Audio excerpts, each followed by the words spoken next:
Campus2Canton on the Better Sports Network.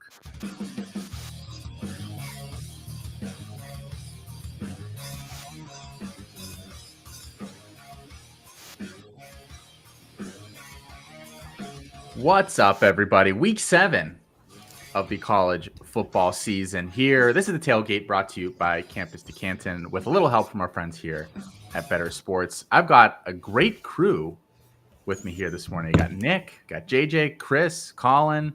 Gentlemen, it's already been a crazy week of college football, and we've got a really good day today. Some really nice premier ranked matchups. Before we start talking about what's happened already, guys, please feel free to call in, guys. If you are listening, have some thoughts on what we're talking about this morning.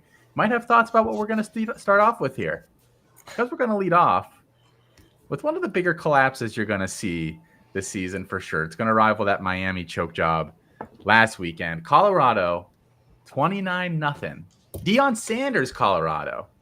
Shedeur Sanders, Colorado. Travis Hunter's Colorado, 29-0 at halftime last night against Stanford. And what happened in the second half? Well, Nick, I'm going to toss this over to you. We saw a little bit of a choke job here, I think, huh? Well, I don't know how many people saw it, quite honestly. I mean, Mox and Barnabas and I were wrapping up the stream last night. Felix started a Campus2Canton watch party. He had already left before halftime. Was that the most Felix thing ever? He decided he had to go to bed after starting the watch party at like 10:30. Yeah. No, I thought it was a great idea. We had a lot of fun, but we honestly didn't talk a whole lot of Stanford and Colorado because Stanford looked so bad early. Colorado looked great, quite honestly. We were wrapping it up, and then I never go to bed early. Like when a game is on, I stay up.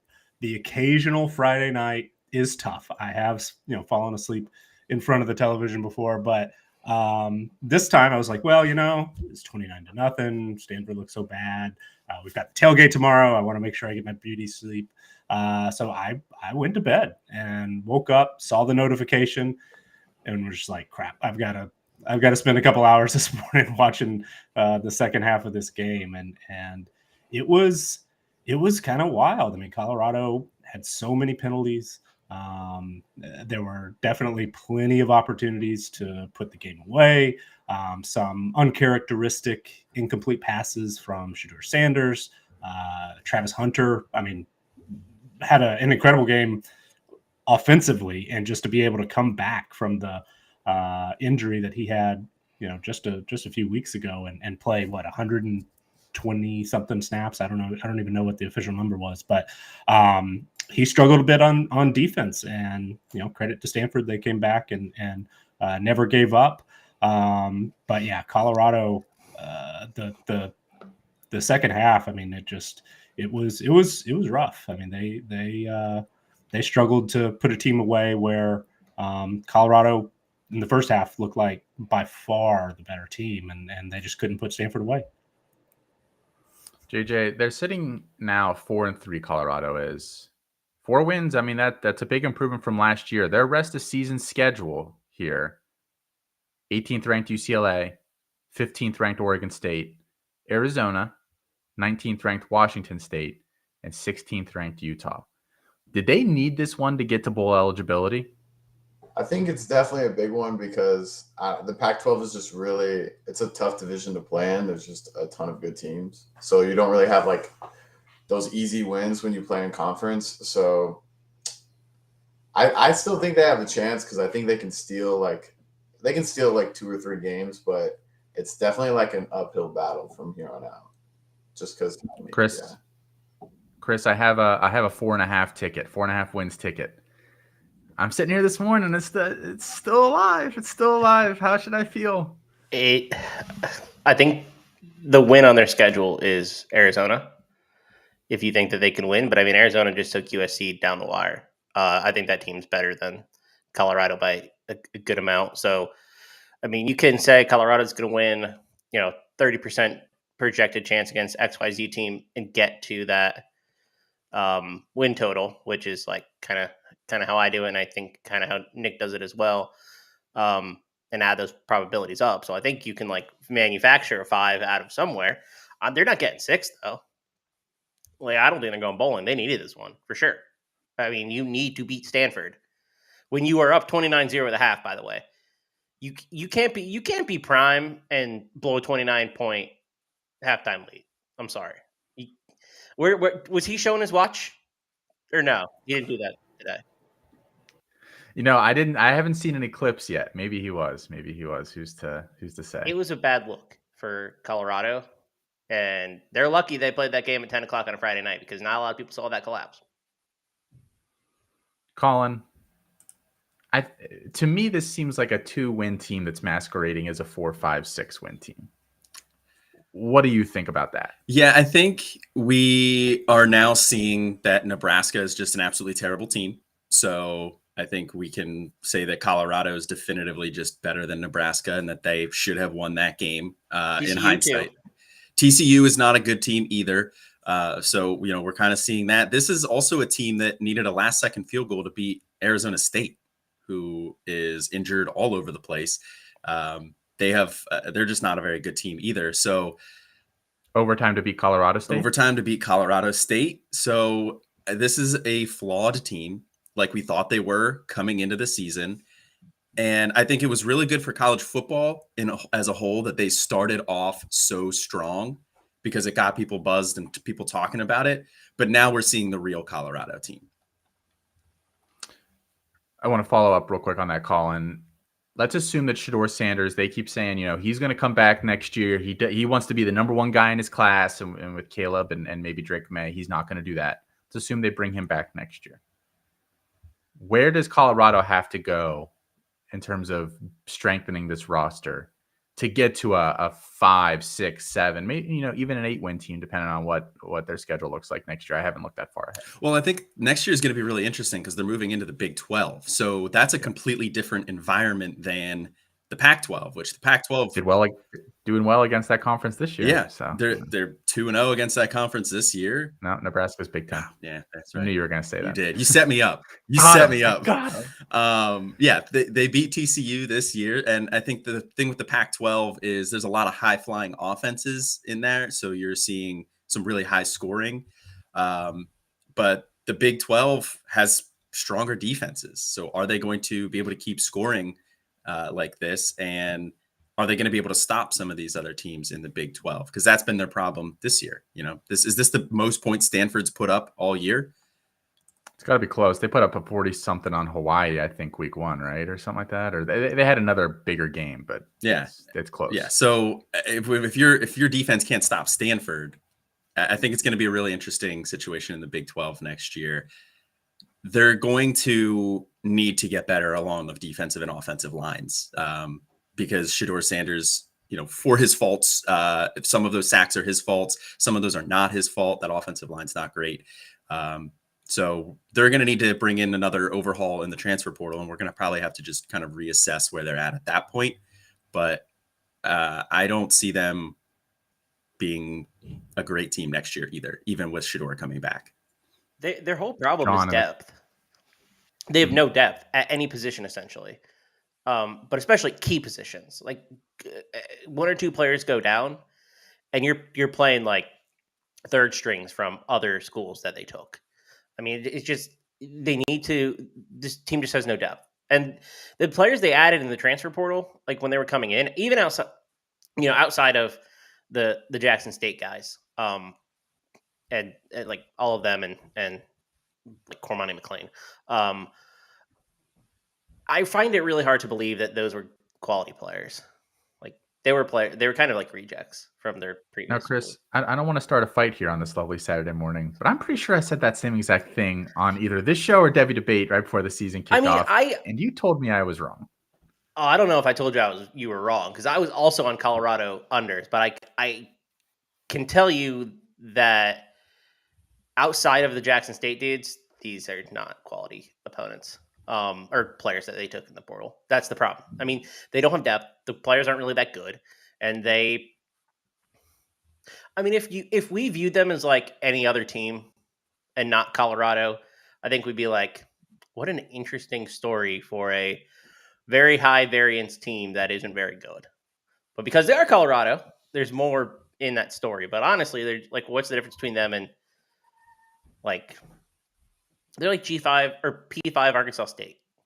That's mean, actually. I shouldn't say. That is mean, man. All right. Also, John in the credit comments to says Ashton Daniels, by the way, who played awesome in that second half. he's good. He's a good player. I think he's a fun guy for them to build around there at Stanford. John says they need linebackers and DBs who can stop opponents and some big boys up front. And Shane says he blames Felix for going to bed for Colorado's collapse. So maybe Dion needs to get Felix on the phone. He gives out his phone number enough. He might already have it. He'd love to have that as Rolodex. If Felix got a call from Dion, I think he would just die from the happiness. That would make his life. All right, let's. There was another game last night, which I actually thought was a pretty interesting game as well. Chris, you were talking quite a bit about it, and that's that Tulane-Memphis game. Tulane hadn't won in Memphis since 98, I believe, was the stat that they kept tossing out. So good for them going in there, getting that 31-21 win. Tulane, obviously, the bowl game win against USC last year, and to build on that momentum this year, they're 5-1. Their quarterback, Michael Pratt, is a really interesting player. Statistically, last night wasn't crazy impressive. 19 for 31, 259 yards, 1 touchdown. And I think he had a short rushing touchdown as well. But there was a lot of buzz on Twitter during the game of people saying, this is a guy that could compete for that QB3 in the class. So I want to bring on Barnabas. He handles a lot of our draft content here on the show and over at Campus2Canton.com. And I want to ask you, Barnabas, with that Dallas Cowboy sign behind you, just gets me every time. Man, terrible. That's the intended Pratt, effect. We were talking a little bit before the show. There's a lot of discussion about who is the QB3 after Caleb Williams, after Drake May. Can Pratt be that guy? And if not, where do you kind of project him to go in the draft, and what kind of quality of prospect is he? Yeah, so I spent a little bit of the morning watching some Michael Pratt tape. Fairly clean mechanics. Last night, Nick and I were talking about some funky mechanics in Ashton Daniels and who are we talking about? Preston Stone, right? They have a little bit opposite ends of the spectrum. And so Michael Pratt's somewhere in the middle there. So I see him as a high-end backup. I think he probably lands with a ceiling in the mid-second round. And I'd be surprised if he falls out of the 5th. But I have him above, that second tier, the top backups from last year. So your Jake Hayners, Stetson Bennett shouldn't have gone that high, but Aiden O'Connell, Clayton Tune, DTR, I have him just a tick above there. And I think he's actually more similar to someone like Will Levis than people would like to admit, considering how much hype Levis was getting. But they're kind of the similar type of guys where it's a grinded out type of physical guys that'll run when they have to.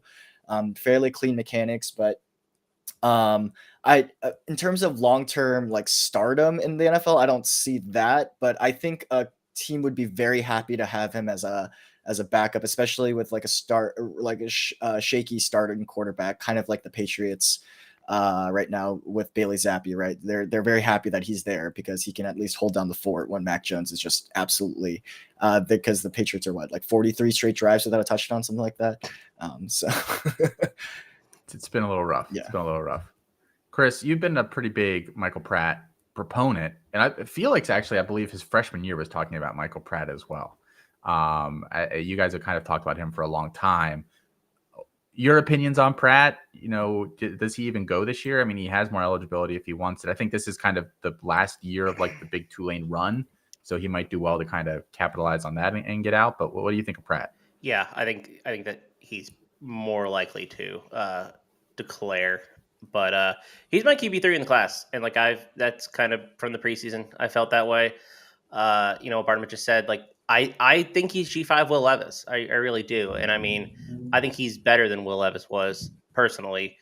I mean, he just has that it factor to me too. And I'm an analytics guy. So what is the it factor? That boy Nice watcher kind of thing where an NFL team is going to watch that game against USC, be like, okay, this dude can play. He's a gamer. We want him on our team.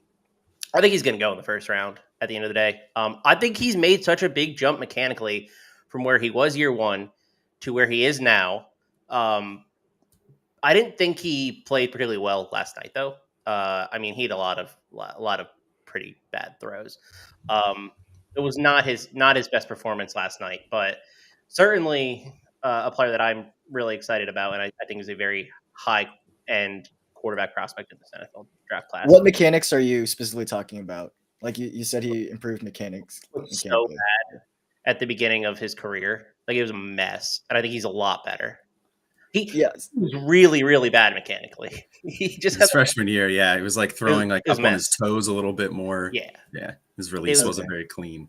It was like I don't watch the freshman tape, right? But I will say something I noticed is like, his throwing motion is somewhere in the middle, pretty average, but his footwork is maybe cleaner than a lot of people's, right? Like even someone like Lamar Jackson coming out, his big one fatal flaw as a prospect, right, was his footwork's a mess, and that's why he was sailing passes all over the place, even with all that production. And like it's the first thing that most quarterback coaches in the NFL sit down their rookie quarterbacks with, like, okay, let's fix your feet right now. But Pratt might be able to ease in a little bit faster, especially in rookie camp, but definitely in preseason, because his footwork is better than I've seen a lot of prospects. Yeah, it was a big issue, which I mean speaks probably a lot to his dedication to work, like get better as a quarterback. I mean that boy Nace watcher, just saying. The vibes are good for Michael Pratt. They were just going off vibes. I feel really good about the vibes aspect of him, and he's got the physical tools. I mean, I just think the NFL is going to really like this guy. They liked Will Levis. What's not to like about Michael Pratt? Well, okay, let me ask you this though: is he discounted at all because Kai Horton had such a good showing with the same skill position group? Like, are they just going to say, I think Kai Horton isn't that bad. I don't think so either. I think he could potentially make a jump, maybe, or just transfer and get a starting job next year or something. Whatever. The point is, I don't think I think he did very well for himself, but I don't know if that game where he played well discounts Michael Pratt's ability a little bit. It doesn't for me at all, really. I mean, I felt Michael Pratt was ready to make that jump from the offseason into that QB3 conversation. And I think there's a really good chance he does go QB3. I maintain that. He's my QB3. I think there's a good chance he does. If we have a third quarterback go in the first round, I think it's going to be Pratt. He has eligibility left, right? Because yeah, could he make a Devin Leary move and just kind of, or I guess Devin Leary is probably a bad example, but like, can he jump up? Go to Bama. Yeah, can he jump up and take another year and just? He just turned down Bama this offseason, allegedly. Sorry. So he turned down like the legit Power 5 offers. I think he's just going to declare. Like they Tulane or bust for him. But man, we haven't talked on the show in a while, but the offers that were flying around from Bama to quarterbacks that we heard straight from people who would have been involved in those offers' mouths is just wild, and none of it worked out for him. So they were willing to spend on quarterback this offseason. Yeah, Talia was one of those names floated around too.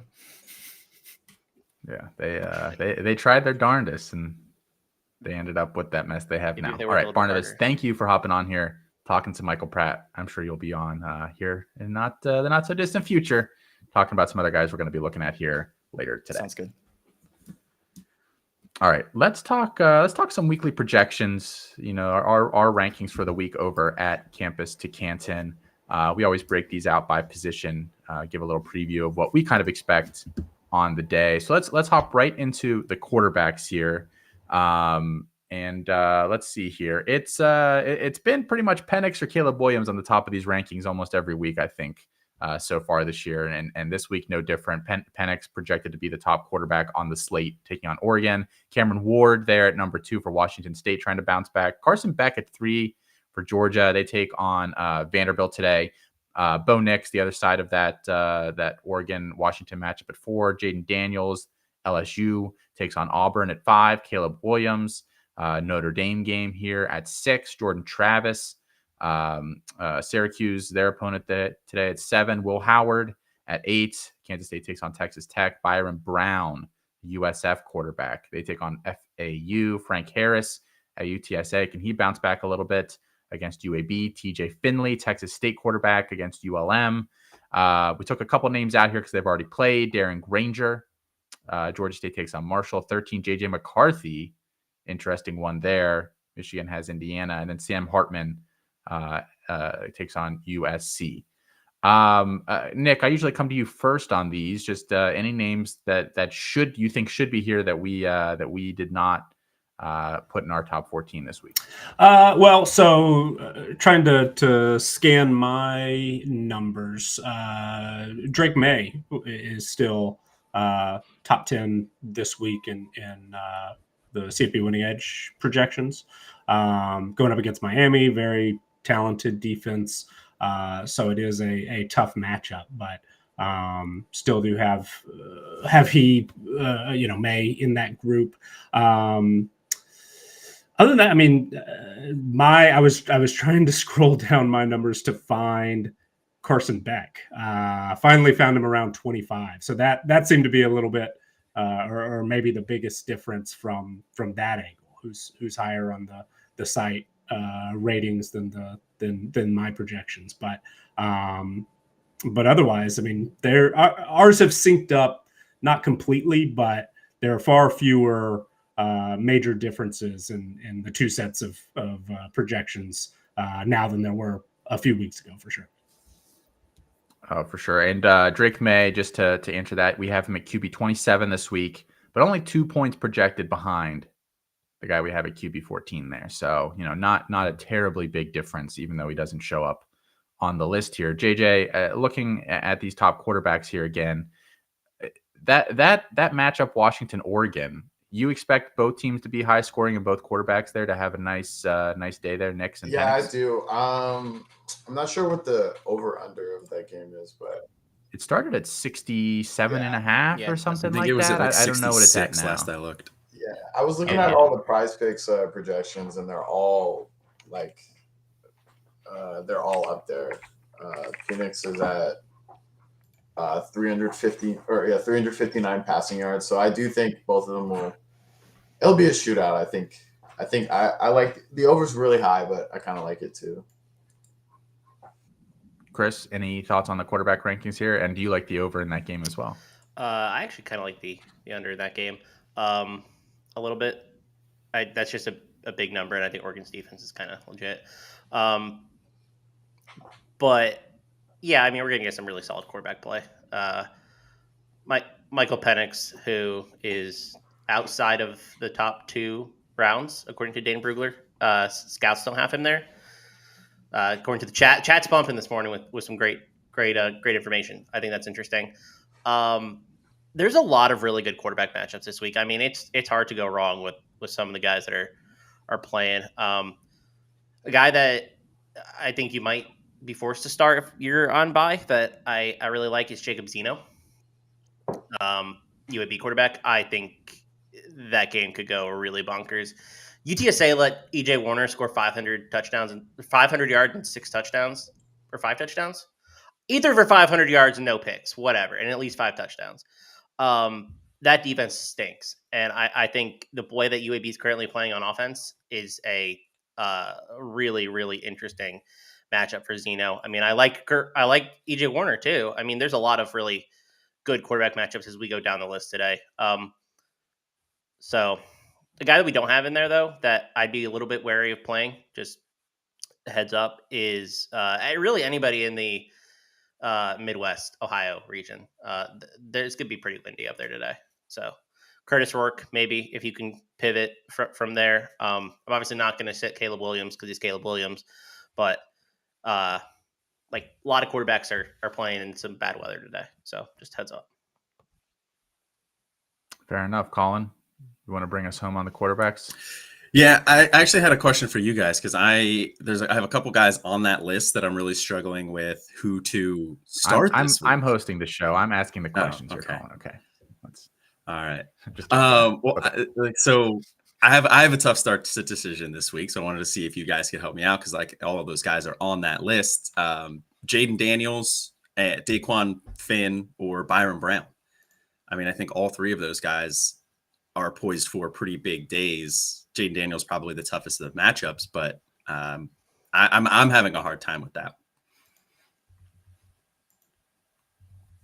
Well, if you're going by our projections, Daniels and Brown are pretty clear. The projections don't love Finn today. They have him QB 44. Where do you have him, Nick? That is one I should have mentioned. He's top 5. Yeah, I should have mentioned that. He's top 5 for me. And so my projections, the biggest difference is I know the ones that are on the site count recent history much higher. Specifically, I believe the last 3 games carry a pretty significant weight. Mine are more past years, and this year matters as far as usage and things like that. But I try to mine are very much priors based. So Finn, his history the last few years is really boosting him a bit. But this week against Ball State, I think is a good matchup. So I think that there's reason to be optimistic that he's going to outperform the this week's rankings for sure. Yeah, and he had a big week last week. We didn't even think he was going to play last week with that injury. So I ended up sitting him, because we weren't expecting it, and then he goes off. So now I got the tough decision on my hands. What time is that game today? 2:00 Eastern, Okay. I believe. So, I mean, we're getting 23 plus to 28 mile per hour winds in that game. And I know Finn provides a lot on the ground, but I'm just saying, Muncie, Indiana is one of the places where we have like big weather impacts. So it's at least 15 plus throughout the majority of the day, at least with game time. Good for Penny Boone. There we go. Oh, it's a boon for Penny Boone. Oh, We're off. Speaking of Penny Boone, jump into our running back rankings here, Perfect and he Perfect might make segment. an appearance in this group here. Yeah, thank you You're guys. You guys really professional. teed that one up for me. Yeah. Our top running back this week, and actually as you're going to see here, our rankings just love Texas State this week. Like freaking, they have like everybody on this roster projected in our top 15s. Ismail Mahdi, guy that's been putting up a ton of huge numbers lately for Texas State. We have him slotted in as the top projected running back on the slate. ULM is really the reason why we have these Texas State guys so highly rated, and they've been good too. Ashton Genty, the Boise State running back there as second. They get Colorado State. Dylan Johnson, I think it's an interesting one, been efficient on not a ton of touches. They take on Oregon. Logan Diggs, LSU, seems like he might have firmed up his space in that backfield against Auburn. Travion Henderson is on here, but I think it is just worth noting, like he's questionable, but Mayan Williams is out. So I think that's an interesting debate as to how high he should be, but the numbers say he's poised for a big week. Trey Benson finally exploded last week. Florida State gets Syracuse here in this one. Nicholas Singleton, they take on UMass. Penn State. Kimani Vidal at 8, been having himself a great season there. Detroit takes on Army. Ray Davis from Kentucky. They face Missouri. Jaden Thomas, the freshman running back at UNLV. Nevada as a sieve defensively. DJ Giddens, Kansas State running back, taking on Texas Tech. DeJuan Edwards, the Georgia running back. They have Vanderbilt. Taj Brooks, Texas Tech. They take on Kansas State, as I said earlier. Then Penny Boone, there he is at number 14, Toledo and Ball State. Nick, what anybody that you like that didn't show up here? Not to deflect your question, I guess, or avoid it. I was more looking at, there are a couple of potential injury items to be aware of. Mahdi was banged up last week. Sounds like he's probable to play. That does make me a little bit nervous. I would, I would feel really silly sitting the top projected running back of the week, and then it turns out that he's just fine. But he's one to be aware of. Travion Henderson, no, it was mentioned in the chat earlier. Not sure if we said it out loud, but Mayan Williams is out this week, and Henderson, early in the week, it sounded like he was probable after missing last week's game. But this morning, we're seeing the game time decision tag. So to just be aware of that as well. My numbers are a little bit higher on Nicholas Singleton. What's the deal with Allen? Has there been a follow up? Is he going to be limited or out? Because Good question. I hadn't seen anything. I've been assuming that he would play, but I haven't seen confirmation on that. Colin, you're the Penn State guy. Yeah, I haven't heard anything that they're planning on having him sit out, but with it being the UMass game, it really wouldn't, and then them getting Ohio State next week, it really wouldn't surprise me to see a lot of the backups get in after halftime in this one. So I think Allen will probably trot out there for the first half, if I had to take a guess, but he may be limited after that just because of game script and then looking ahead to Ohio State and wanting to keep everybody healthy. Right. Yeah. That was, I guess, sort of my thinking. So not that I expect Singleton to be in the game super long, but maybe he won't be splitting as many carries in the first half as usual if Allen is limited. So, but my projections, have Singleton just a touch higher this week. But running back, there are definitely some health things to be aware of that, you probably can't afford to sit Mahdi, I guess, but just keep an eye on that one because he was banged up last week and played through it. But sometimes after the game's over, things hurt a little bit more. So have to see how he did this week. JJ, we got some of the big dogs up here on the list this week. You got Singleton, Trey Benson, Travion Henderson. Which of those guys do you like this week? Do you like all of them? I like Nick Singleton as a play just because UMass is pretty bad, but I do have Trey Potts as one of my starts this week just because I like that call. I think because Katron Allen he did get hurt last week, and I saw him in practice. He there's like clips of him in practice on Twitter. I think he was like, I don't know, he looked like he was going 50%. So I think they want to just rest up for next week, and I think it'll be blowout pretty early. So I think we'll see a little bit more of Trey Potts. Chris, anybody stand out to you here that's interesting? I'm glad to see Ashton Genty doing so well this year, quite frankly. He was a guy that we really liked as a freshman. Yeah. I don't think you can find X player to lead the nation in rushing today. But if I had to pick one, I think it would be Ashton Genty because they get a Colorado State defense that stinks against the run. Like, they're real bad.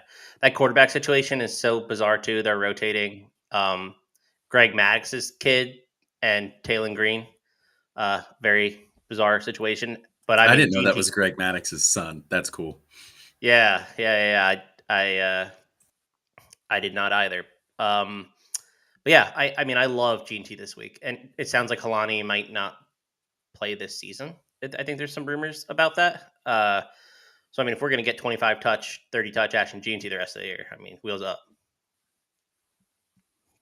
Colin, I was going to ask you about the Penn State running back situation, get some inside information, but we've covered that already.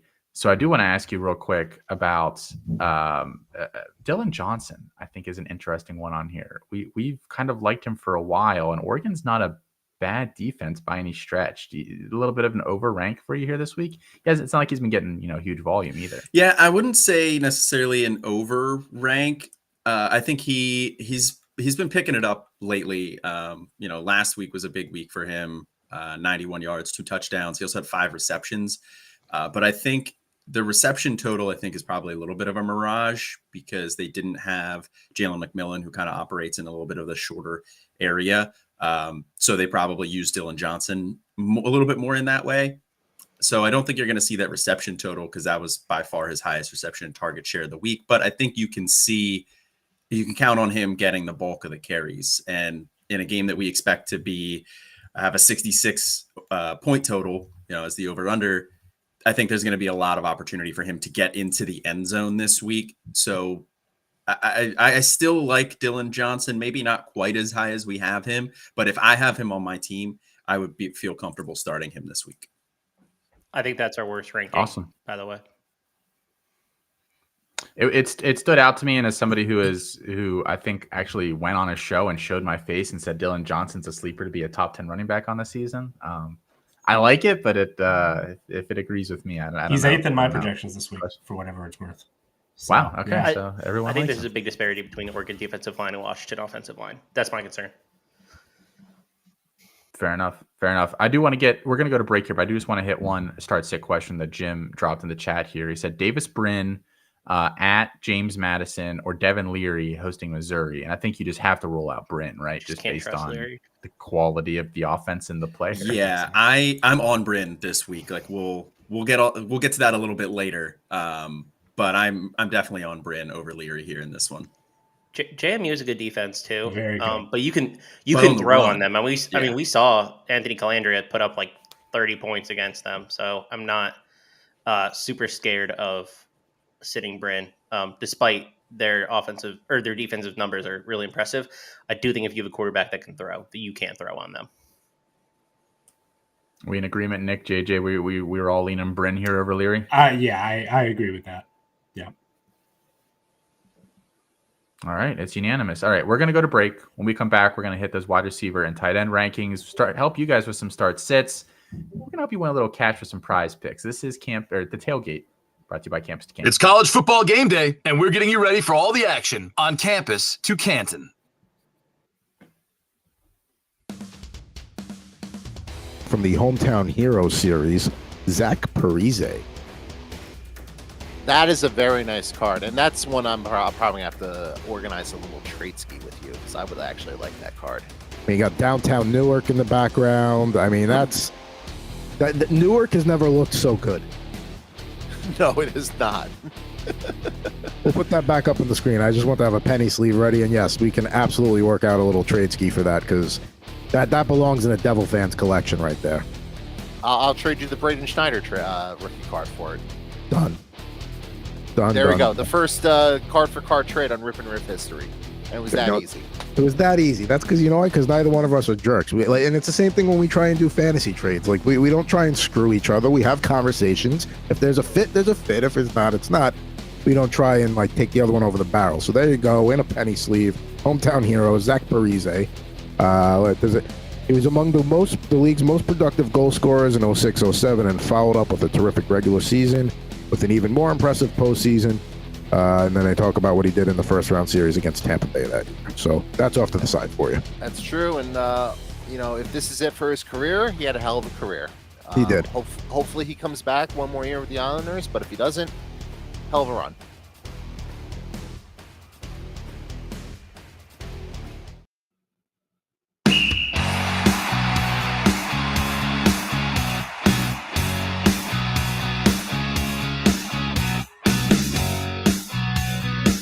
All right, the Tailgate, the Campus2Canton crew here with you. Nick, JJ, Chris, Colin, and myself, Austin.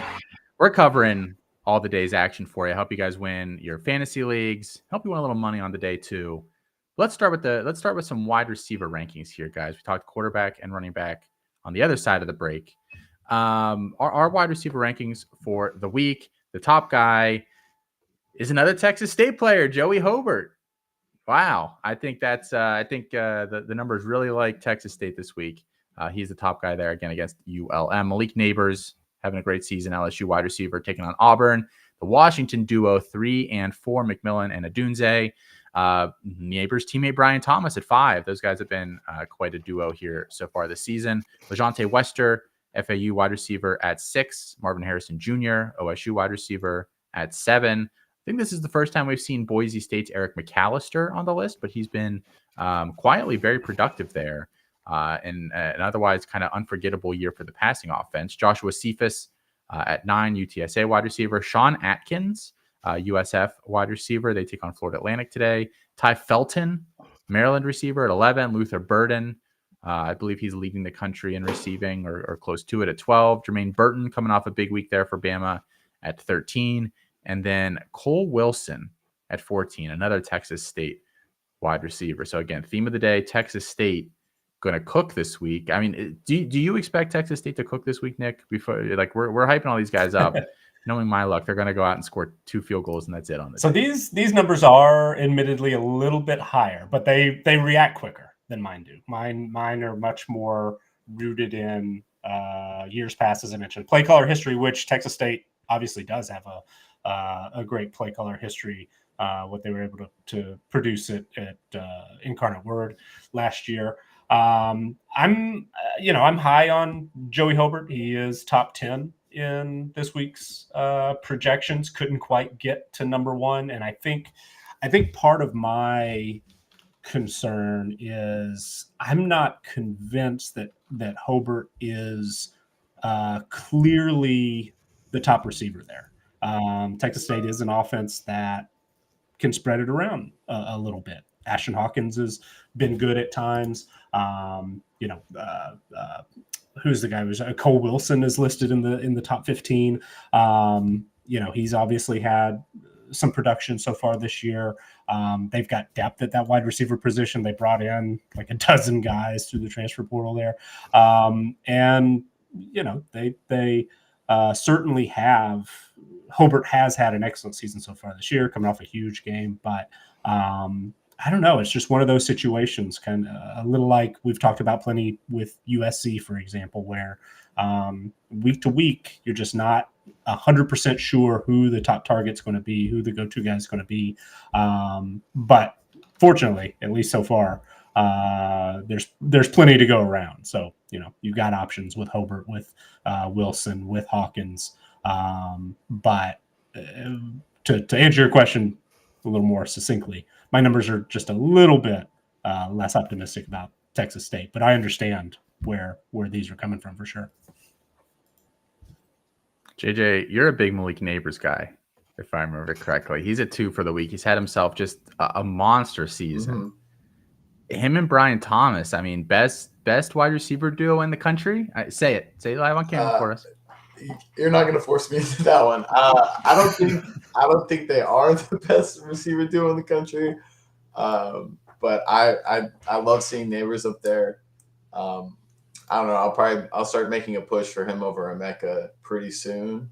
Even though I know most people consensusly have Emeka over him, but I think he has a good case. And there's also Jermaine Burton. I was talking down on this dude's name for a minute, and the past couple of weeks he's proved me wrong. So he should have a good day too against Arkansas. Real talk. You don't want to say they're the top wide receiver group in the country. You think they're top 3, top 5? Where would you put this LSU group, who I think have exceeded some expectations that we had this year for sure? I think they're top 5. I think Ohio State and Washington are like definitively better, just because they've got Ohio State has Marvin Harrison Jr., so that kind of props them up, and then Washington has that trio, so it's hard, but I would say they're top 5 for sure. Okay, all right, Chris, with your spooky shirt down there, what thoughts on wide receivers for today? Anything you like? Anything you don't like on our list? Yeah, we're aggressive on Texas State, but that's a huge over/under against a Louisiana team I don't think is particularly all that good. The ULM defense has been a sieve for the most part. And they've been able to score a little bit. They took App State down to the wire. So we could see a little bit of back and forth, which I think helps that offense a lot. I mean, like I said, there's a lot of high totals today. I think you can do pretty well for yourself if you're trying to just find a guy. An Eric McAllister type for Boise State, big total in that game. Obviously the Oregon-Washington game is a huge total too. The James Madison Georgia Southern game. I think you can start the Georgia Southern wide receivers. I feel good about that too. A lot of nice totals, a lot of good games, I think. It sounds like Johnny Wilson is out today. So I'm bumping up Keon Coleman a lot. Yeah, that's a good point. Our numbers wouldn't have accounted for that. Wilson actually was in our top 10, and then we're moving here because he's not playing today. Colin, I need a detailed scouting report on Sean Atkins. Can you provide? No, I'm just kidding. Any thoughts on the slate before we move over to the tight end? Yeah, I think the only thing that really stands out to me, and it's something that our guy Kev pointed out in the chat. Thanks for commenting there, Kev. Good to hear from you. Been a little bit. But Troy Franklin not being in that list is a little bit surprising to me, especially given the game total and the season that he has had. I think that it's a little surprising that he's not on that list.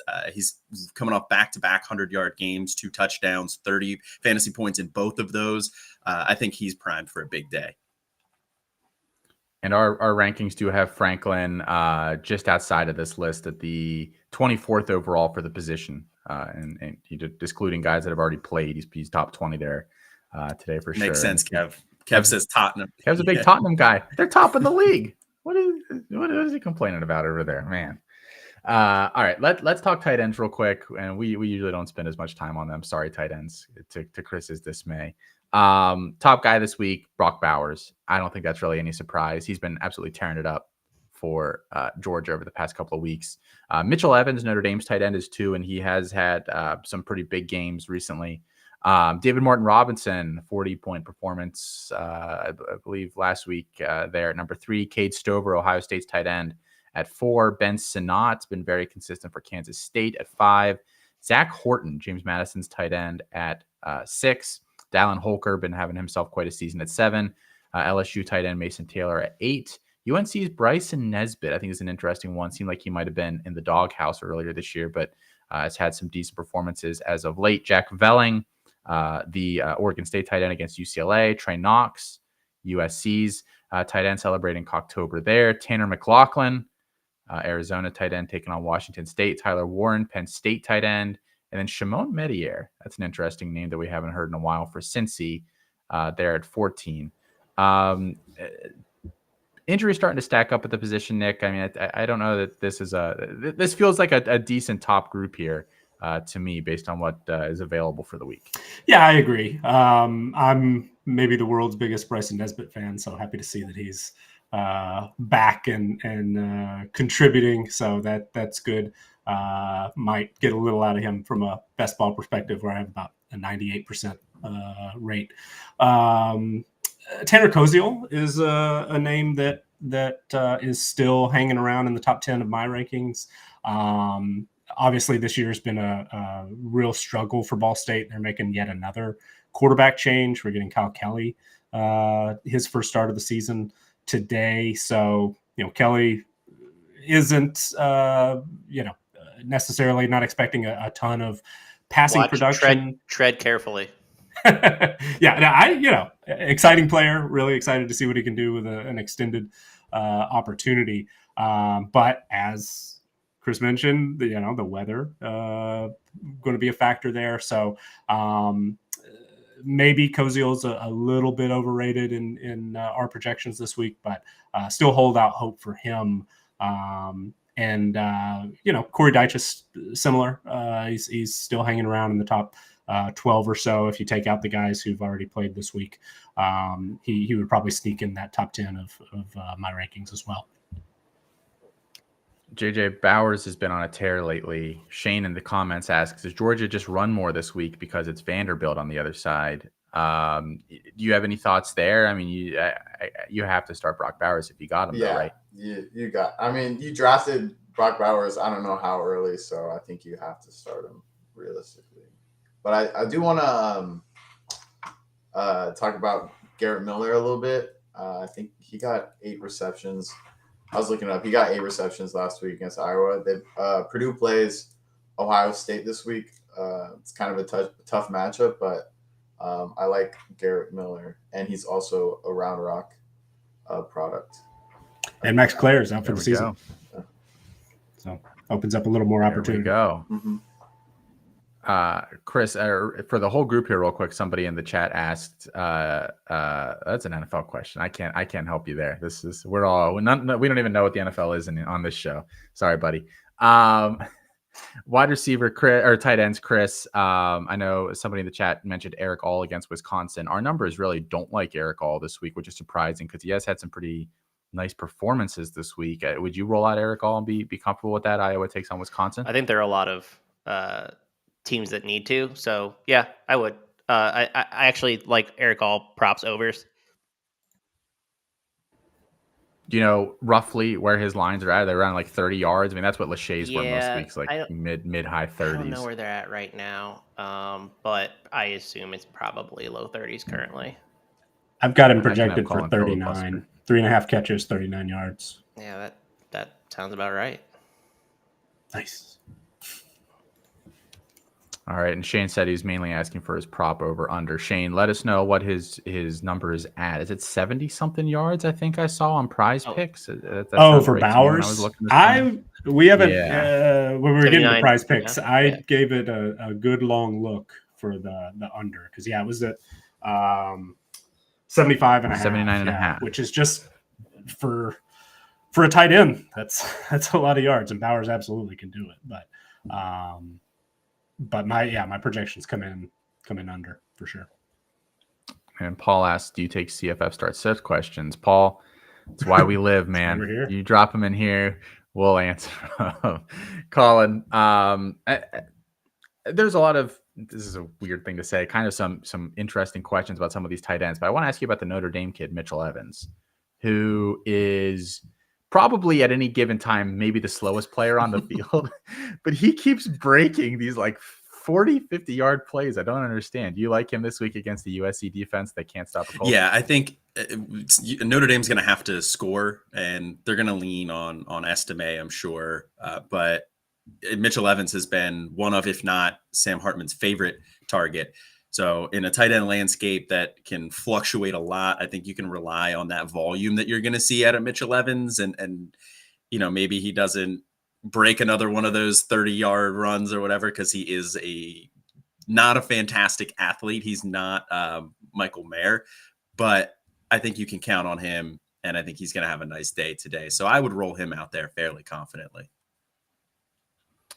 Luke asks, Marshawn Lloyd versus Notre Dame or Henderson being questionable versus Perdon't. And I think we know Luke's rooting allegiances with that one. So Henderson's currently going through warm-ups with the first team, which tells me that he's going to play today. There we go. Okay. So Henderson or Lloyd, what's everybody else think? Nick, start with you. Ooh, that's a toss-up. I until Chris said that he saw Henderson lining up with the ones, I was maybe leaning toward Lloyd, but I don't think I have a strong opinion right this second. Maybe still leading Lloyd, but without much reasoning to back it up. If I kind of lean Henderson, I think USC is gonna. I think they're gonna need to lean on Caleb Williams this game, really. But the USC Notre Dame game is really tripping me up a little bit. Colin? Man, as much as I like Lloyd as a player, I have a hard time trusting USC's. I have a hard time trusting USC to actually run the ball. I mean, Marshawn Lloyd doesn't have more than 15 carries in a single game this year, despite being very efficient. So I think with Lloyd, if he doesn't get into the end zone, he's going to put up like 12 to 14 fantasy points. So you kind of have to rely on him getting into the end zone, where with Travion Henderson, I mean, they have Penn State coming up next, so they may, use Chip Trainum a little bit more than they might if this was like a bigger matchup. But I think I would trust Travion here still, and just hope that he can break a long one or he can get into the end zone, because I think his floor is about the same as Lloyd's, but his ceiling is a lot higher for me. All right. Paul asks, with Tyron Tracy out, do I start Devin Mockabee, Purdue running back, over one of Jamari Thrash, MHJ, Marvin Harrison Jr., Marshawn Lloyd, or Barnes, the running back from UTSA? No, don't overthink it. This Ohio State front seven's legit, like really legit. I'm not running against the Ohio State defense. I agree. The only one that I would consider is Barnes. Seems to have really lost his grip on that spot to Robert Henry. It's at best kind of a work share situation right now. I am on Maccabees over for Prize Picks, as we'll discuss, but yeah, it's probably a situation where it might be overthinking it a little bit. I would consider him over Barnes. Like you highlighted with Henry and Barnes, that split has been 50-50 at best, and they've been using Henry more around the goal line. I think Henry had 2 touchdowns last week. they don't trust Barnes. He's fumbled a few times and yeah, spent pretty long Henry looked stretches awesome on the sidelines. too. And I think with Maccabee, yes, Ohio State's front seven is very difficult. They're gonna probably shut down that run game, but we could see a lot of dump offs to Maccabee as well. I think, especially with the windy game, whether Ray and Chris game being in the Midwest. It's gonna be cold too. I mean, it's a little chilly there. They're used to it though. Unlike USC, USC's not, those SoCal boys, are they used to? Nobody's used to it yet, though. fall. Everybody, the cold weather is new for everybody. That's true. I'm just saying, those SoCal boys might be, they're gonna be a little chilly. You're gonna see them with jackets on, and those Notre Dame offensive linemen gonna just be like rocking short sleeves, no problem. So all the teams. We've got some questions flying in here. Shane asks, pick 2 between Damian Martinez, Devin Neal, Nick Singleton, and Raymond Davis. Anybody have some Who does thoughts? Kansas get today again? Kansas is playing Is that Oklahoma State. Yeah. I'd go Davis and Singleton if I'm going by the numbers. I guess Singleton Neal. Yeah, I think Singleton probably a consensus out of this group. So I would go with Singleton, even with that Penn State expecting to blow them out. I think all 3 of those other guys are pretty solid options, though. I would probably lean Neal, but I think Ray Davis is a good play as well. UCLA's got a very legitimate defensive line as well. Like they're shutting down the run, so I'm not like itching to play Damian Martinez if I can pivot, and I think you can. We got some injury questions here in terms of start sits. Michael Wiley from Arizona, Colorado State's Torrey Horton, and then Gage Larvadain from Miami, Ohio. Is Larvadain playing? The Gage thing feels like they're going to string us along for another 6 weeks, and he's not going to play. Like that's just what that feels like to me. They're being very non-committal there. But that's what Miami, Ohio does every year. Last year, Brett Gabbert came back out of nowhere and played, but we thought he was all done for the season. So I don't trust that staff at all. And Chuck Martin doesn't return a phone call or a text. So yeah, we even have a connection there, and he wouldn't return the call. That was just Wiley this time last week sounded like he was close to play. I know he was dressed and on the field in warmups. I think he has been the last 2 weeks. Whaley's injury looked bad. None of these guys I've really heard any specific updates. But based on what I saw when the injury happened, Whaley seems less likely to play than Wiley. Branch, it sounds like, traveled, but he was also on the field during warmups last week, did not play. Ott, I think, is maybe the healthiest, if I remember correctly. So I would order them Ott, Wiley, Whaley for the running backs. And Torrey Horton, does anybody have any? I haven't heard. Haven't seen an update. I have him in some lines. It didn't sound very good midweek. I'm considering. If I had to guess, I would say he is out. It's their deepest position, so if there's a spot where they can afford to sit a guy for a week, probably wide receiver, even with how good Horton is.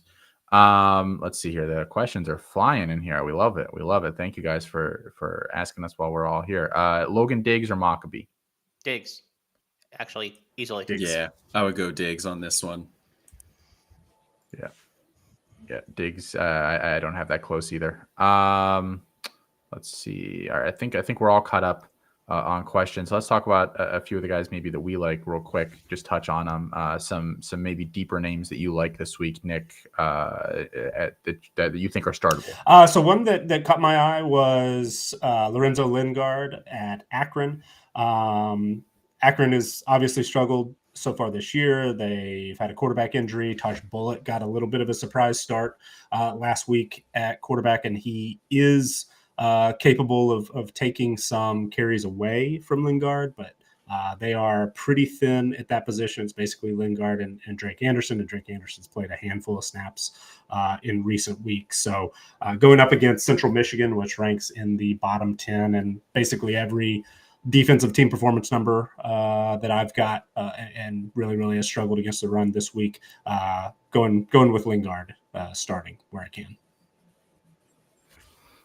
All right, Chris, you like so you have Katron Allen on the sheet. You still like Katron Allen this week? I didn't realize how banged up he was when I put it on the sheet, so maybe I don't. But I honestly like what JJ said earlier. Maybe it's a Trey Potts week.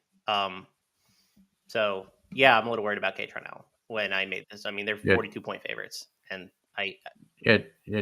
JJ, you like Potts this week, the hometown kid there coming back to Penn State. Yeah, I mean, we saw him last week kind of emerge while Katron was hurt. And the spread's like 40-something. And I think it's like kind of a fun play to play their third string running back. But I have Trey Potts. I like Trey Potts this week. And Colin, you have an interesting receiver that you like this week, huh? I do. Yeah, I like Eugene Wilson this week, the true freshman wide receiver for Florida. He last week 11 targets. He had he led the team in targets. And then the game before that, he had a nice day as well. He missed 2 games in there due to injury, but they get South Carolina this week. South Carolina's pass defense has been a sieve. 19th worst in defensive pass EPA per play, 7th worst in defensive pass success rate. They give up over 300 yards per game. So I think they're going to be able to throw on him, and I think Eugene Wilson's going to be a big part of that. Man, it's going to ruin Cocktober. Real quick, guys, who are we sitting this week? Nick, who should I avoid this week? So 2 quarterbacks that I've had to make some tough decisions on. DJ Uiagalelei had a huge week last week, but that UCLA defense that he is facing today ranks number 1 in my team performance numbers. They, I think, proved against Washington State they are legitimately a very good defense. And then Baron Morton, I've been heavy into the Texas Tech offense, best balls, and I was big on Tyler Shuck, but that play calling philosophy has evolved. They are riding Taj Brooks right now. So Baron Morton, the allure is there that he could go out and throw for 400 yards in that offensive system, but this is not the Texas Tech offense that we expected preseason. JJ, we were just talking about Jaden Ott a few minutes ago. Why shouldn't I play him this week? I think Utah's got a good defense, and I think that he's banged up too. Utah's played UCLA's rushing offense pretty well, and also Oregon State's rushing offense pretty well too. So I think I think I sat him in a couple of my leagues too. So that's my take. Chris, Antonio Brown coming off a big performance. Yeah. Do you say no this week? The Ohio defense is probably one of the units that I've upgraded the most from preseason. They're pretty good, and I think Ohio probably takes care of them. So yeah, I'm not rolling out Antonio Brown after an awesome game last week. And my other one was Donovan Edwards. I just don't know how you can start him at all. Like, he's just not playing well this year. Yeah, been one of the bigger disappointments on the season. So has a certain Arkansas running back, Colin? Yeah, I'm on the Antonio Brown sit train as well. I had him on the show sheet originally, and then I looked and I noticed Chris also had him. So pivoting here to Raheem Sanders, and he came back last week. He's played the last 2 weeks here, but he still doesn't seem like he's back up to like a full workload. 11 carries, 8 carries the past 2 weeks. Gets a little bit of work in the passing game here too, but up against Bama, Bama still very good defense. So I think that I'm still not trusting Raheem Sanders yet. I need to see it from him for a week before I'm actually going to start him. I'm at that point. Yeah, I don't have a choice in 1 or 2 spots, and I don't feel very good about it. I believe we have a caller. Producer Will is telling me, so let me check in and make sure he's still there. I believe we have a Justin on the line. Justin, what's going on, man? How are you doing today? How you guys doing? Good. Where are you calling from? Mount Pleasant, Michigan, home of the Chippewas. Hey, Oh, good There shit. we go. All right. Actually, today's homecoming What's on your mind? versus Akron. Akron. So start your Chippewas and sit Akron apparently this week. Homecoming. That always gives a boost. Yeah. I'll right? take back my Lingard comment. That's all right. It's all right. So hey, got a couple questions for you. I'm in a deep league. It's a 3-quarterback league in a little buy hell this week. So who would you go with? Spencer Rattler versus Florida, or Drew Aller versus UMass. Now, I did just hear you guys talk about how the running back situation is kind of in flux. So what do you think of those two? Nick, Chris, what are you guys thinking there? I think I would go Aller. But there's also a chance he throws for like 150 and 2 and they pull him. I think the smart play is Rattler, though. I just worry about what that South Carolina offense is going to do today. But I mean, the smart play is Rattler. The upside play is probably Aller, depending on like how confident you feel in winning. That's how I would approach the situation. Okay. These two are basically projected exactly the same for me this week. Aller is 16th. Rattler is 17th. Aller projected for 26 points in a 4-point passing touchdown. And Rattler projected for 25.98. So it's a real toss-up.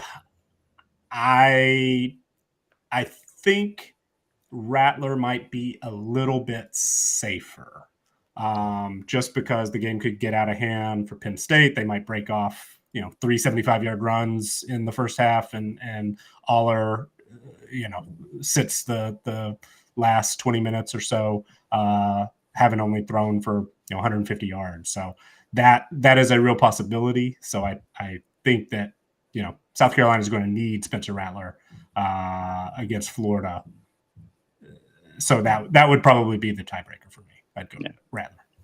And that's what I was going to think. I'm like, I can at least get a full game out of Rattler, where the other guy, or with Aller, it could be, like you said, a half. If it goes to the running backs, there you go. So, all right. What other part of the question? You guys said they're talking about the weather at Notre Dame. So I got Brennan Rice in there in a flex spot. I also had a Mecca, but he's out this week, as you know. I did pick up Fleming off the waiver wire. But you're just that Ohio State game's just down in West Lafayette. So, I mean, it's not that much further down than Notre Dame. So I don't know if the weather's going to be better there. Would you go Fleming against Purdue, or would you go Brennan Rice versus Notre Dame?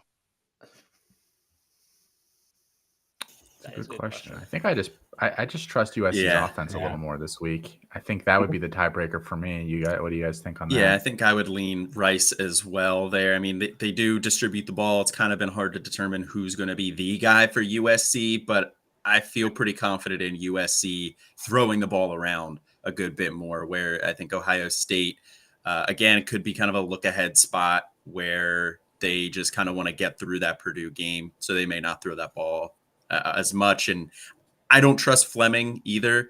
I could see with Ibuka being out, maybe we get a little bit of dose of Carnell Tate this week. This could be maybe a Carnell Tate breakout game. Xavier Johnson as well. Gotcha. Yeah, I think I trust Rice a little bit more. Seen more from him. So think I can trust him a little bit more. Good deal. Hey, I did love the fact you guys were bringing about in the Penn State game, though, about Trey Potts. So, Nick, you'll appreciate this. So in Thor's 50-teamer, I snagged Potts this week to start at a flex spot, just for the mere fact that I was hoping he could get some good garbage time. So I love what you guys were saying about that earlier. That was awesome.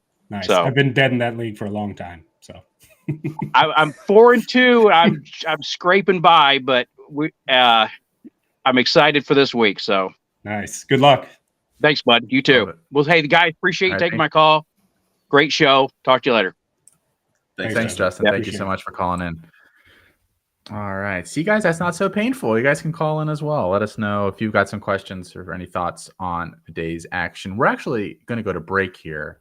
When we come back, we're going to talk about prize picks. I think we have a few plays there that we like. We're going to do our injury check-in, and then we'll continue to answer your start-sit questions. This is the Tailgate, brought to you by Campus2Canton. Like Devon Levi started off in the friend zone, and now like he could possibly be wife material. So it is exceptionally hard to trust a rookie goalie in the NHL. The kid is what? He's 21. Like, okay, and he is going to the Buffalo Sabres. But we've all agreed that the Buffalo Sabres are at least a somewhat better hockey team on paper. Again, it's hard to trust a rookie goalie. We've seen future Hall of Fame goalies like, Fleury in his first year struggle, right? Carey Price in his first year struggle. It is tough for goalies to come in and have success. That being said, nobody outside of maybe a Buffalo sports fan can tell me who the two goalies on their roster are, because I didn't know until this morning, until I was reminded that it was Eric Comrie and Ukko-Pekka Luukkonen. And I was like, okay, well, he has the crease to himself. So all he can do is lose it. That's all he can do. Buffalo is going to be a fun team to watch, which means maybe Devon Levi ends up in what I call the Martin Jones syndrome, which is a goals against average is pretty up there. Save percentage is not very good, but he's going to finish with 35 wins because he's just going to play a lot. And it's going to be that back and forth hockey. The Atlantic Division is not very good, right? There are some teams that are going to regress. So there's opportunities here for Buffalo to do well. And I think his over-under on wins is set at 24.5. So again, there's a lot of things that I may not trust about him, but as a 13th goalie off the board, and I think that is a reach at 13. I think a lot of people have him farther back than that. So he may be 13 on NHL.com's list, but you may end up and show up in your Yahoo or your ESPN draft and they haven't ranked probably outside of the top 20. So I would have no issue as a second goalie going with Levi, because like, who's taking his spot? Nobody. And volume at one point, if you're in a league that doesn't penalize you for losses, if you're in a league that rewards saves and save bonuses like, for daily, DraftKings does, he has all that working for him. So if it doesn't work out, all right, fine. Then you can go and pick up whoever is there. But it is his net to lose. I understand the risk. I will definitely take, because that's how you win championships, right? You got to take risks to win them. If you're safe, you're going to finish, eliminated in the first round and you had a good time. Or you can try to win the championship on draft day.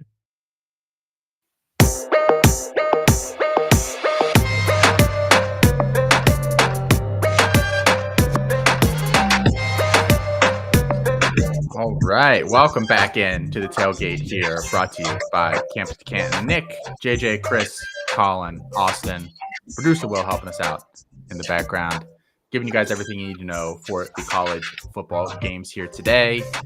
Guys, I want to jump into some prize picks. Hasn't been nice to me lately, but maybe this week will be my week, and maybe you guys are going to help me out a little bit here. For anybody not familiar with prize picks, player stats, you can say they're going to have more or less than, receiving yards, touchdowns, interceptions, kicking points. Those are Chris's favorite. All sorts of good categories over there. We're going to give you guys out some of our favorite plays here today. And if you've never played before and you can play in your state, head on over there. Use promo code C2C when you sign up for 100% initial deposit match up to $100. Nick, I want to come to you first here on prize picks, which apparently your state hates so much that you can't even look at the props anymore from college.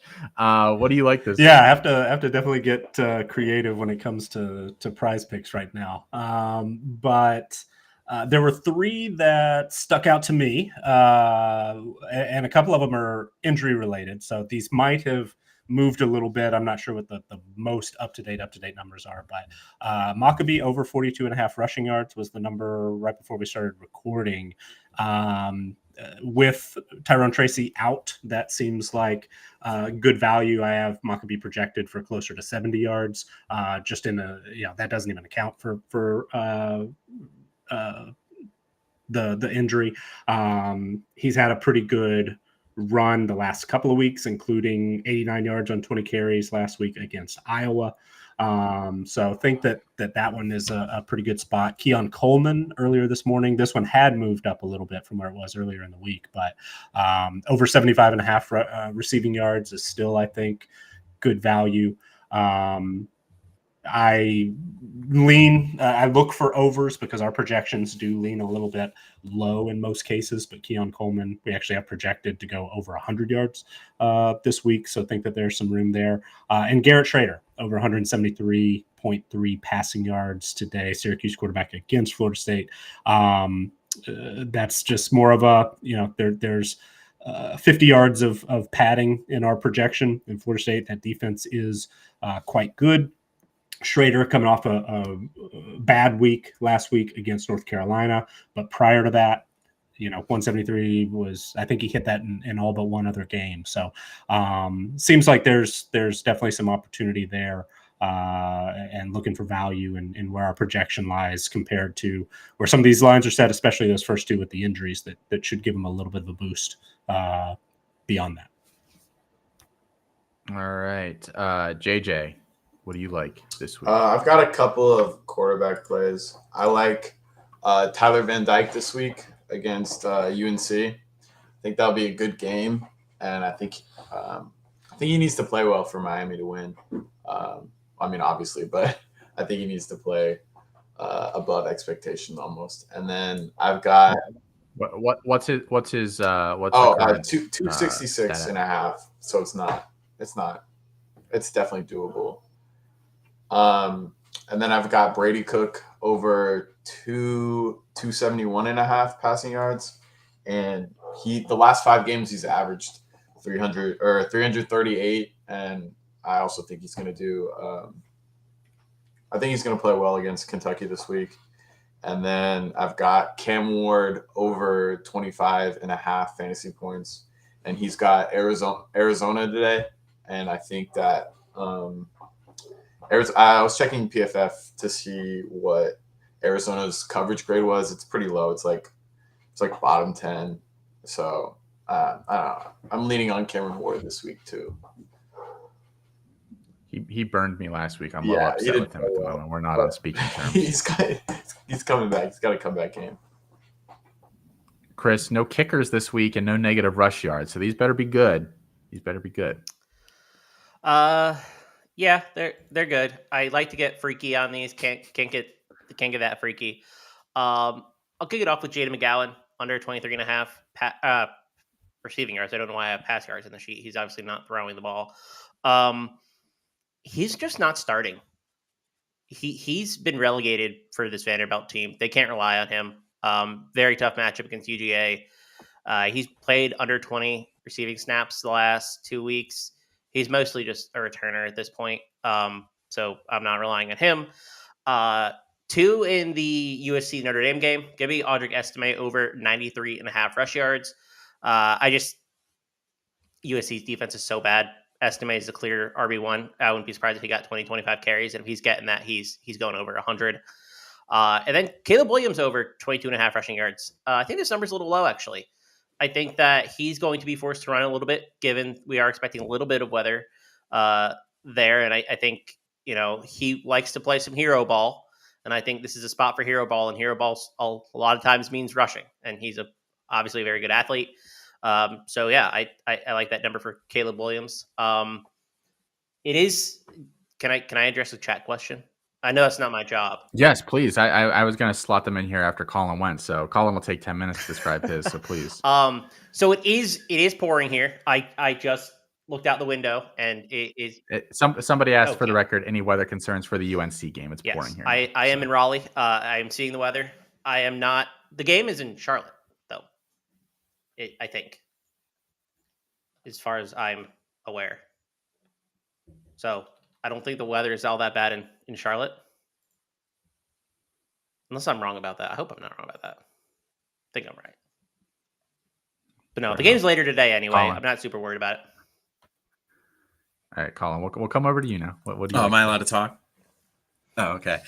My favorite play of the day is Davis Brin over 294.5 pass yards. This opened at 290.5, so it's moved a little bit up. But James Madison allows 311 pass yards per game, which is 131st in the country. They're a terrible pass defense, kind of like we talked about beforehand. It's a very good run defense, not a very good pass defense. And Bryn averages 322 pass yards per game. And he's gone over 300 pass yards in every single game except for week 1, which was against Citadel. So I feel very good about that one. I also like Jalen Polk over 4.5 receptions. He's been over this total in every single game this year except for 1. I think it's a shootout. We have the game total of around 66. Even with Jalen McMillan looking likely to play this week, he has sat out the last game, but even with McMillan in, I feel good about Polk over 4.5. And then the last one I have is Eugene Wilson over 39.5 receiving yards. He's been over this in his last 2, 44 and 64. South Carolina pass defense, not very good. And like I said, I think Eugene Wilson has a big game. So that would entail going over 40 yards.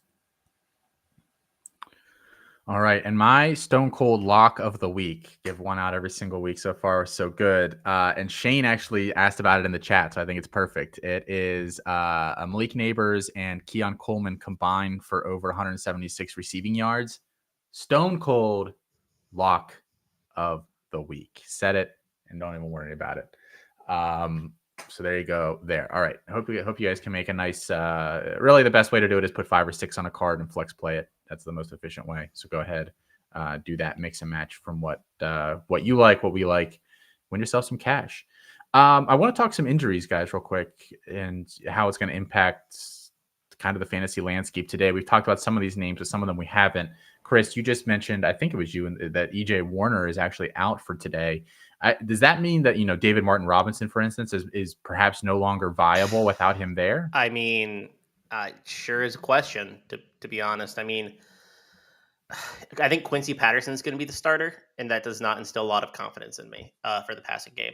I mean, we're not at the betting portion, but I know it's going to move, and it has been moving. So I'm on that game under now, under 70 at Bet365. It's available. It's moving down. I expect it to close probably under 67, 66. I just don't think Temple's going to be able to move the ball all that effectively without Warner.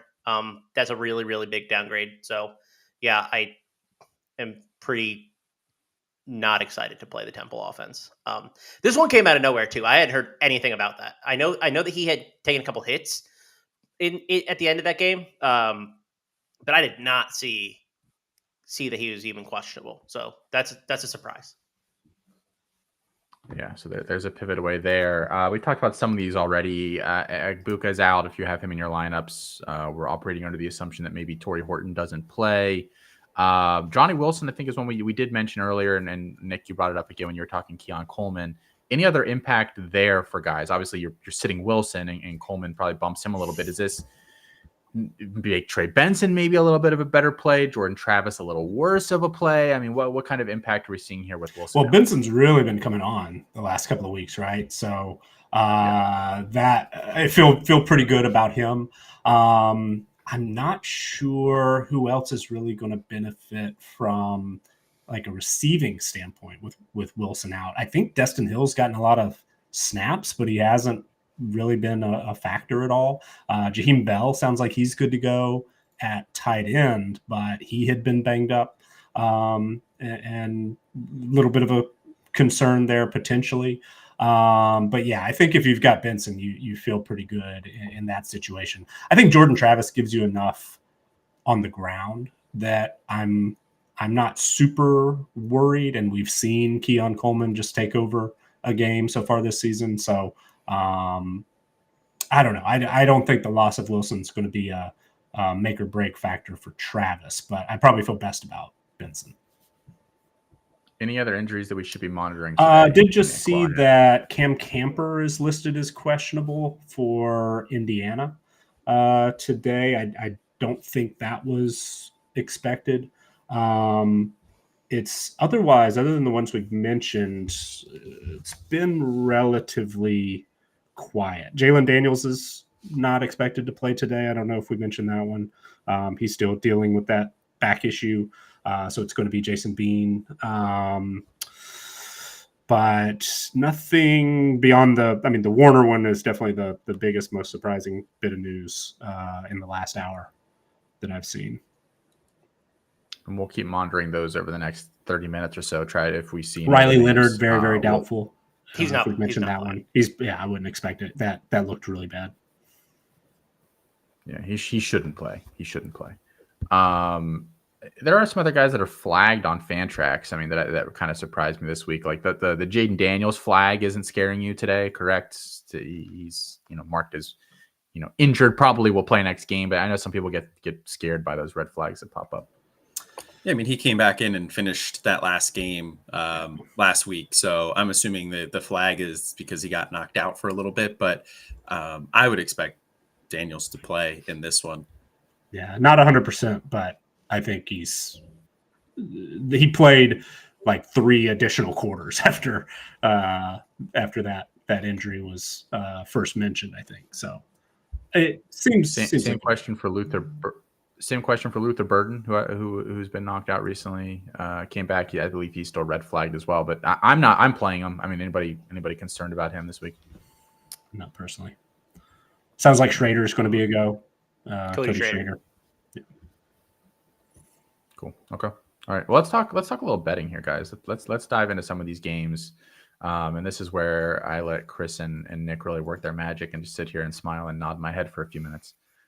Maybe take Torrey Horton out of some lineups while you guys are talking. You guys have been doing pretty well on the show. So outside of like that 1 week where I think you guys got a little greedy, it's been 7-4 last week, 26-19 on the year. So what lines are we looking at here today? Where should I be making some money here? So you mentioned that 1 week. Since then, I sort of got back to basics and. Nick's keeping us profitable. Well, so I've said this before in the Discord. If you and I get hot at the same time, I mean, watch out, because there were some weeks where you were carrying us. So I'm glad I'm able to help a little bit. But scenario that I've been leaning on, which has been good in recent weeks, really in recent years, probably should have focused a little bit more on it from the very beginning. But if you're unfamiliar with the work we do, the CFB Winning Edge projections, part of the C2C Winning Edge tier, you can get all of our information, team profiles, all that stuff. We have 3 projected point spreads for every game. One is a stats-only model, one is a talent-only model, and one features both of those, as well as coaching history and individual player ratings, all that good stuff. And when all 3 of those line up, it's pretty rare for them all to agree on a favorite. We do tend to trend a little bit more towards underdog. So in scenarios where it picks a favorite, there's been some value, and it's been good to us the last few weeks. This week, a few of those, and a couple that are perhaps a little bit head scratching, but I'm gonna trust the process. Buffalo -3.5 versus Bowling Green. That one has moved against us. We were actually on Buffalo -5.5 early in the week when we published these projections. So that makes me a little bit nervous. Wisconsin -9.5 versus Iowa. I don't always have a lot of confidence in anybody to beat Iowa by double digits, but the projections are definitely on Wisconsin this week at home. And then one that folks might laugh at, especially since this one has also moved against us. I'm not sure what the most up to date. Yeah, I think it still is. Okay. Ohio State -17.5 at Purdue. All 3 of our projections have Ohio State as at least a 20.5 point favorite. So, confidence level might not be super high in any of those. But the numbers have been good in recent history, and I'll let Chris go, and I'll try to find an Ivy League one. Those have been really good for us. But I think maybe the odds makers are taking a look at our Ivy League team profiles, because these lines are pretty sharp right now. I'll actually kick it off with my Ivy League play, and that's Brown +3. It's only available at Caesars right now. I actually think Brown can win this game. So if you want to take the money line, I mean, you can get a +125 out there. Where's that? PointsBet. Brown's offense is legit. we've talked about Jake Wilcox on the show before. I mean, I just think that he's possibly the most talented quarterback in the Ivy League right now. And Brown, who was projected to finish last, has moved up a lot in my numbers.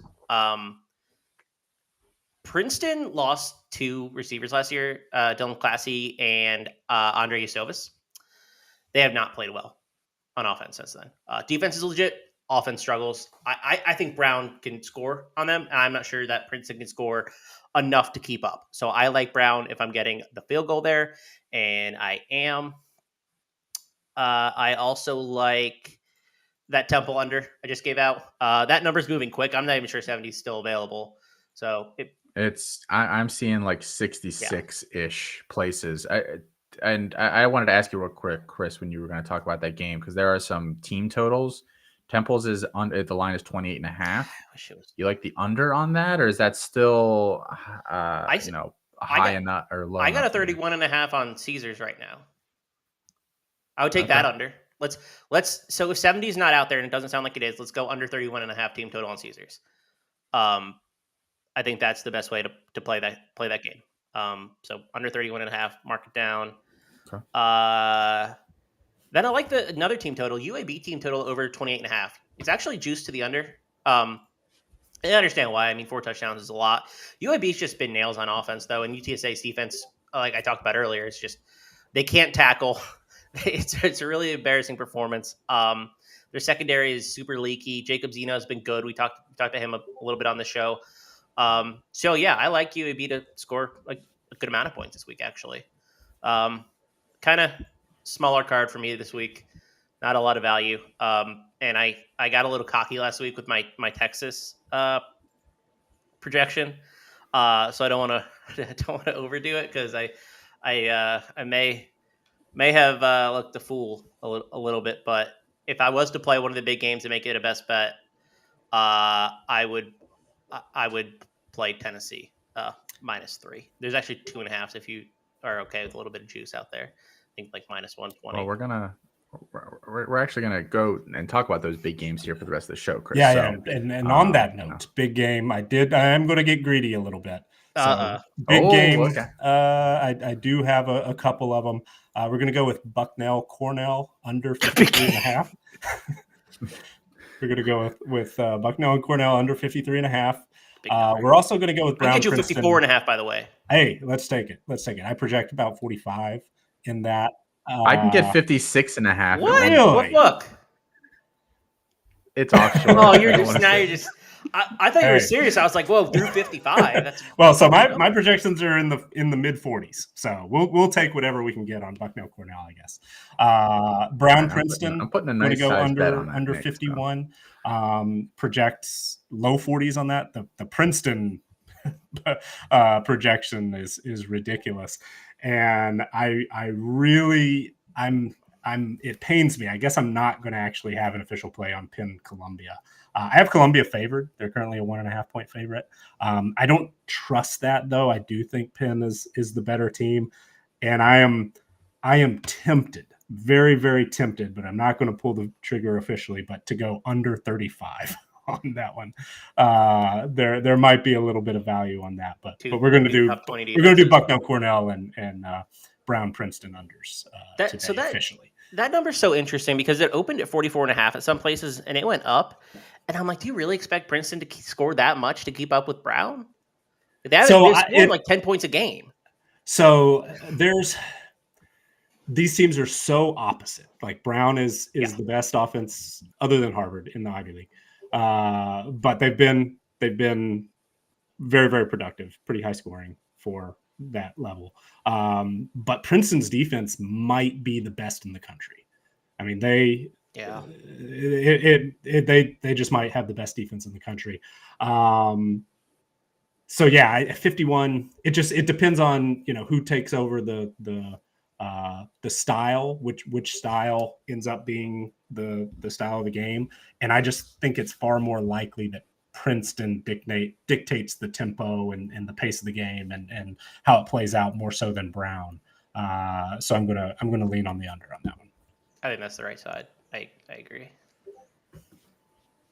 Colin, Bucknell, right down the road from where you grew up. How do you feel about that game? Bucknell's a terrible football team. They are right down the road from where I grew up, so I'm 100% on board betting the under on that. I went and bet the under in that game as well, and I'm over here following along with these bets, placing them here real quick.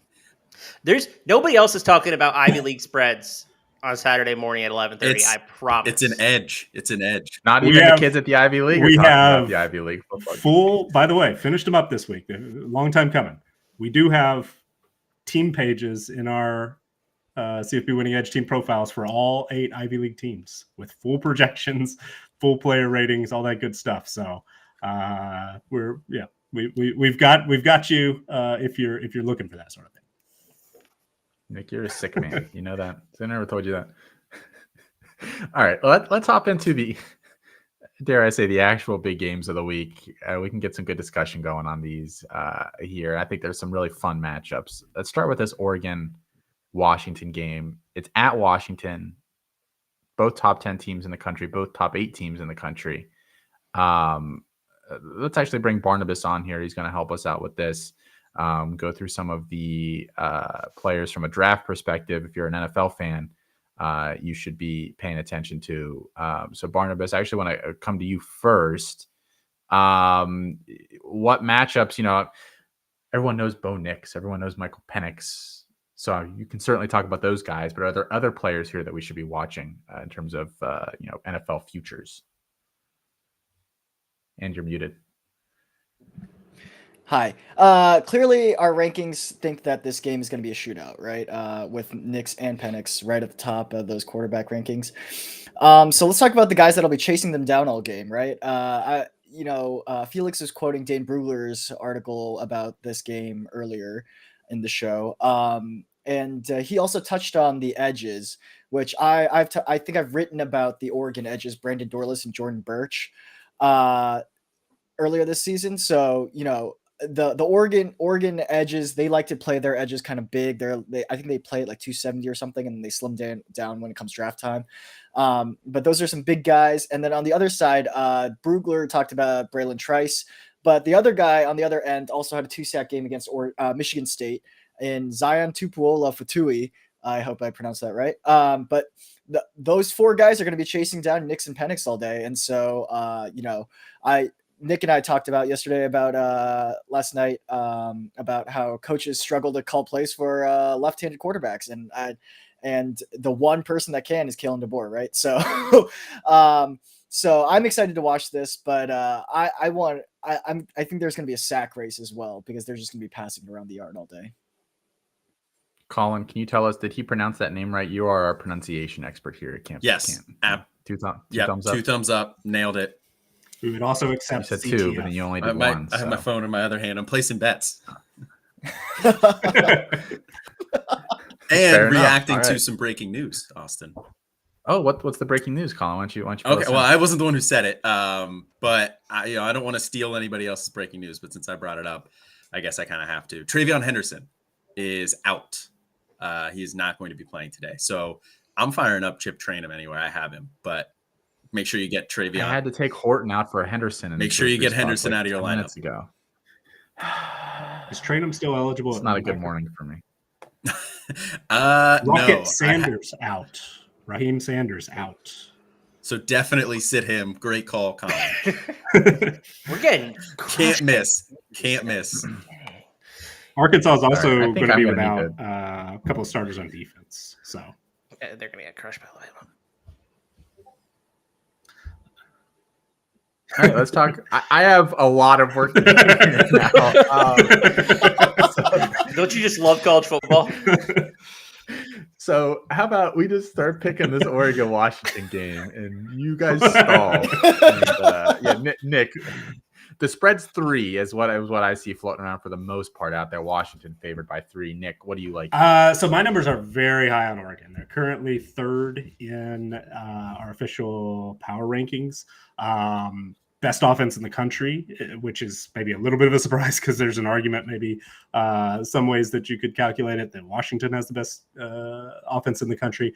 But our projections, all 3 of them line up on Oregon. All 3 of them actually line up with Oregon being favored. And even though we do have an adjustment in our talent edge model and our stats only models for home field advantage, Oregon still is considered the favorite in all three of our projections. I think the matchup that, if I'm trying to talk myself into really believing it, that Oregon's going to be able to win, is Washington's run defense has been a little bit of a weak spot. They rank 71st in our safety winning edge rushing defensive team performance numbers.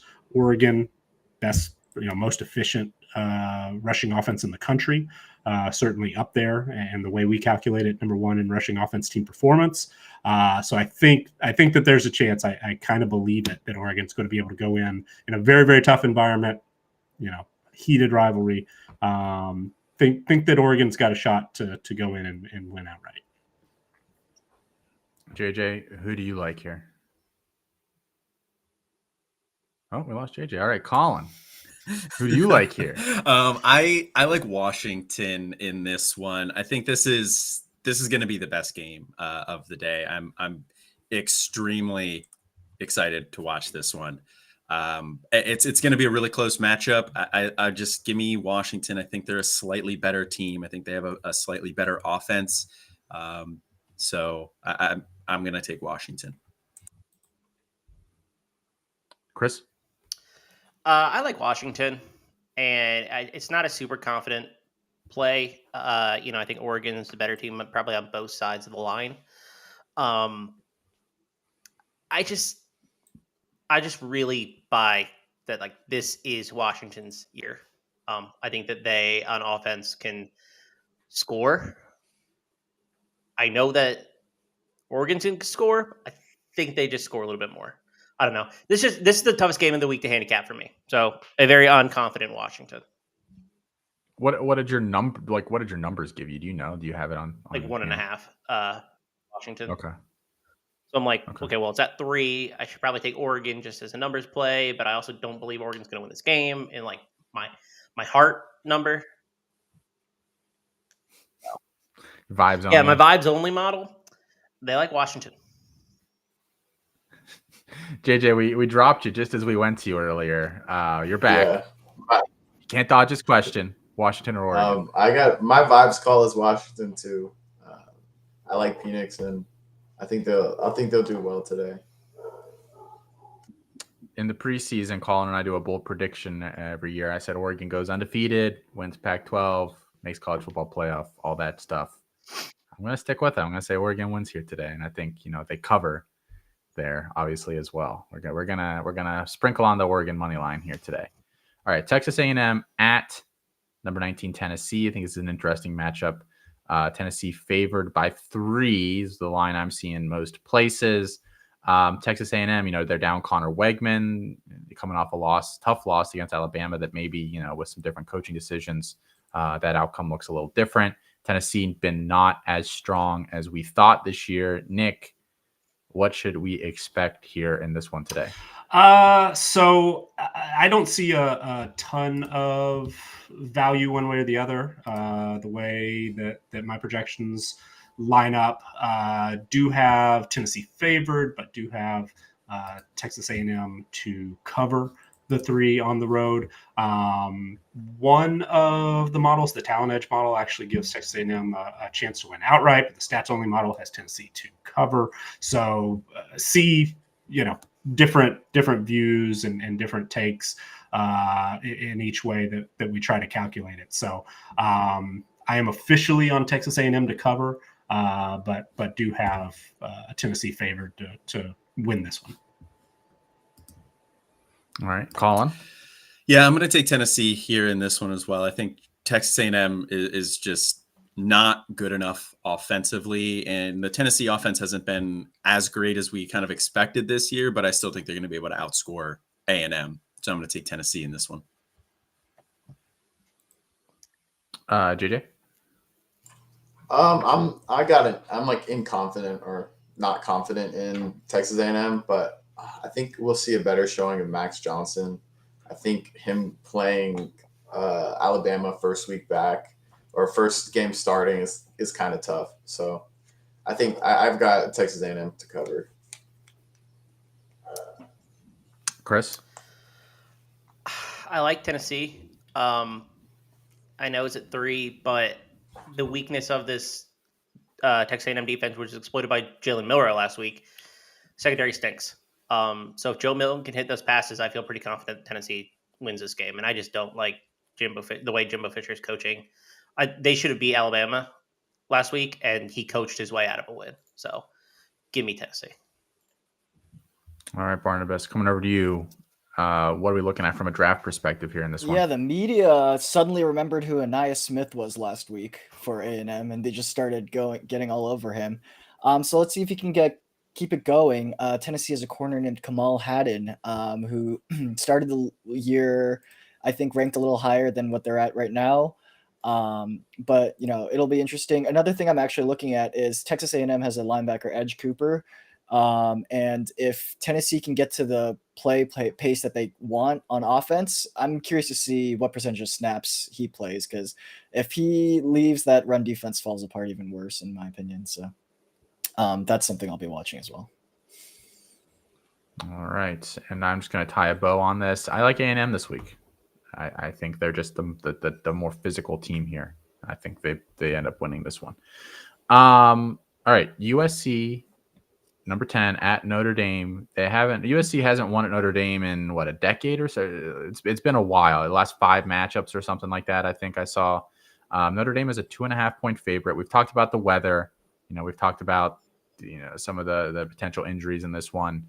But it's really just going to come down to USC's defense. What can they do here this week, Nick? What do you expect out of this group? I'm nervous about USC's defense. I'm nervous about the weather. Don't think that necessarily bodes very well for what USC would like to do.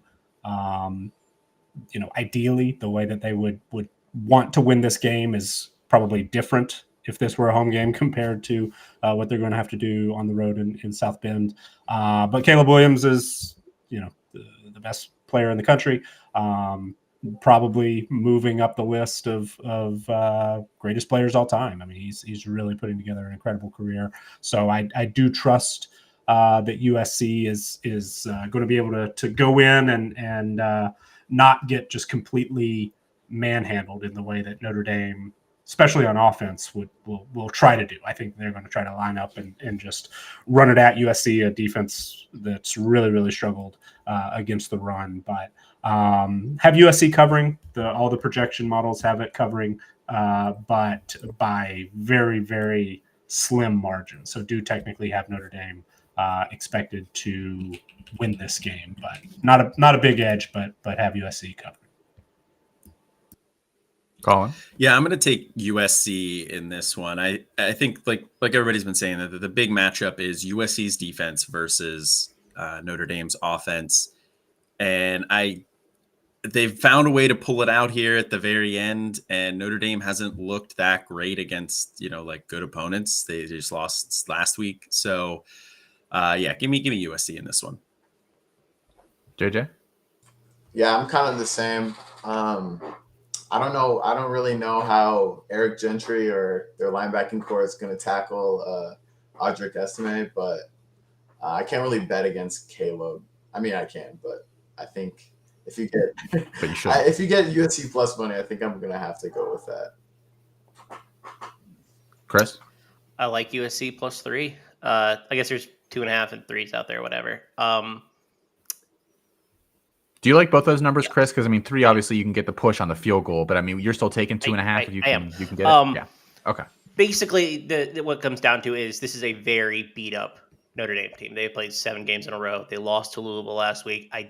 They're just dragging, I think, at this point. Not that USC is like the healthiest or whatever, but I do think Notre Dame is. It's been a long season. They have not had their bye yet. I think USC covers this game. I think there's a better chance they win this game outright.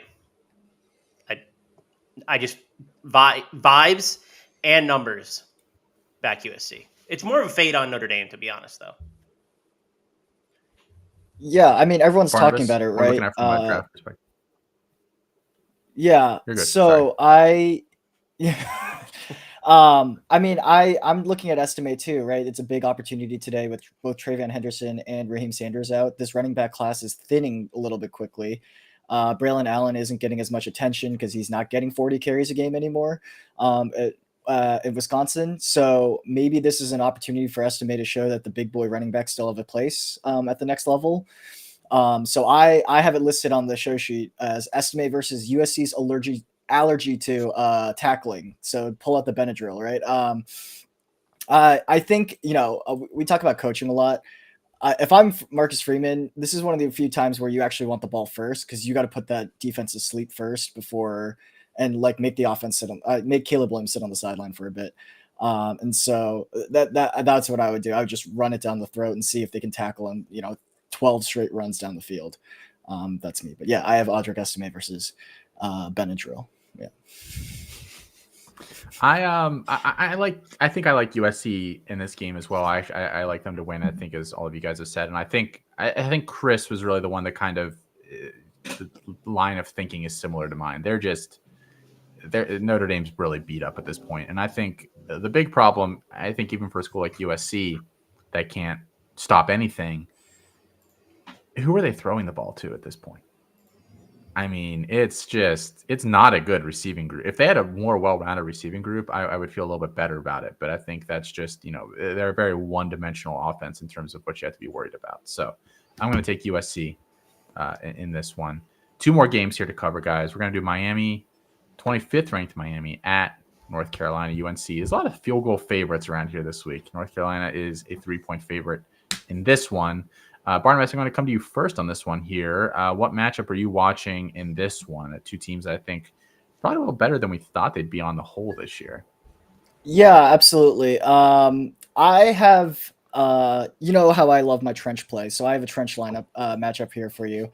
I have Miles Murphy. No, not that Miles Murphy. A different Miles Murphy for UNC. He's an interior defensive lineman for in Chapel Hill versus Miami interior lineman Javion Cohen, who I believe is an Alabama transfer. And so that's going to be an interesting matchup, in my opinion. Just big boy versus big boy, and we'll see what happens because, UNC can get a little pass happy, and Miami's run defense, I think, is better than I expected, at least at the beginning of the season. So it's going to hinge on those 2 big boys in the middle. All right, Nick, I'm going to come over to you again. North Carolina, 3-point favorite here. What do you like in this game? I don't know if this is going to get me kicked off or what, but my numbers still really, really like Miami. Have them as a fringe top 10 team in our power rankings. They actually rank 3rd in overall team performance, top 10 offensively, top 10 defensively. They had one of the worst losses, ways to lose a ball game of all time. So there is certainly a chance that things spiral, out of control after that. And that's something that my numbers, my projections just certainly can't address. But I'm gonna trust them and have this game as a coin flip. If it weren't in Chapel Hill, it would be Miami. We would have favored in this game in all 3 models. All 3 are North Carolina favored by less than 2. So I'm going to go with Miami to cover officially, and think that there's a chance that they bounce back in a big way and win this game outright. Colin, what do you like in this game? I like North Carolina in this one. That offense really got clicking last week against a pretty solid Syracuse defense, honestly, and they just absolutely demolished them. They got Tez back now. They have kind of a number 1 option. I think they're going to kind of work him into the offense still. I'm not exactly sure how involved he'll be, but that offense is clicking. And Miami, I think they're going to bounce back, and they're going to come back motivated in this game. So I do think it's going to be close, but give me North Carolina. JJ? I've got Miami, but like Tez Walker and Drake May do scare me a little bit. Miami's got I think they've got a pretty good defense. I was looking them up. They've got they rank high in pass rush and pretty high in just overall defense. And I think a lot of pressure is going to be on Drake May. I mean, he can handle it. He's obviously a good quarterback, but I just got Miami in this game. Chris? Give me the Tar Heels. Mac Brown has been recruiting these 4 high-end 4-stars for this defensive line for like 4 years, getting no development out of them. I think we're finally seeing it this season. And I think that this UNC defense has taken the step that I wanted to see. So I feel good about where UNC is at. I think getting Tez Walker back last week was huge. Nate McCollum's still very solid. So give me the better quarterback, and I think a defense that has improved. I'm going to take Miami here. And I think this week's going to be really telling for Miami. Obviously, not a great way to lose last week there. Some maybe questionable coaching decisions. I want to see how that team responds. If they bounce back this week, I think that says a lot about that group and about Cristobal's future there. If they do not bounce back, I think that's going to spell trouble for, we're going to play the Is Miami back for the next 3 or 4 years, and it's probably a no. But I'm going to take Miami today. We'll see how this plays out. Last game here today, guys. Missouri at a ranked Kentucky. Kentucky 2.5-point favorites. And Barnabas, you want to lead us off here on this last one here as well? Any kind of interesting matchups here in this one? Yeah, I'm excited about this one, which I know this probably sounds weird, but I have a few for this one, actually. So obviously we're looking at Luther Burden, and but an interesting thing is if there was one positive that came out of last week's shellacking to Georgia, was Kentucky's Andrew Phillips, who suddenly got a lot of hype around scouting circles that he might be the one bright spot in that secondary. So I'm looking at Luther Burden versus Andrew Phillips. I saw that Luther Burden's receiving line today started at 108.5, I think was what I saw this morning. I don't know if I'd play that, but that's a high, especially for a guy that's supposed to be questionable, I think, today, right? And so that's one I'm looking at. And then, we're looking at Ray Davis, and like same thing with Estime. Is there a place for big boy running backs at the next level? And so I'm looking at him versus linebacker Tyron Hopper. And obviously we just have to mention, we as a company have been on these young Kentucky wide receivers for a while. So, and I've talked about Mizzou's secondary for, I think, like 2-3 weeks straight now. So let's see how they fare. Mizzou secondary is not big, right? They're about average, maybe slightly undersized guys. But they keep showing up a little bit, and so I think it'll be fun.